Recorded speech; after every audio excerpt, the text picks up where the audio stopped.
I received this 10 spice blend from Aftrad Village Kitchen. It's a fragrant blend of herbs and spices that's actually ideal for jollof rice, according to the packaging, but you can use it for meat, poultry, and vegetables. Experience the taste of Ghana. No preservatives and no artificial colours or flavours, all natural, no MSG. Let's have a look at the ingredients. Aniseed, black pepper, cloves, garlic, ginger, onion, rosemary, salt, white pepper, and other spices. This looks fantastic. It's really good. So it's the spice combination.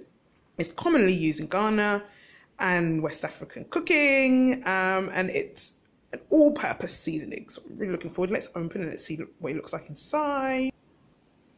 So as you can see, it's very generous.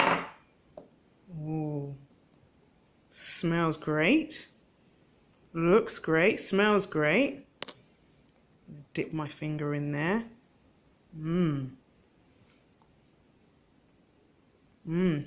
Had a little taste from the spoon. Looks fantastic. Well, thank you so much, Aftrad. Brilliant.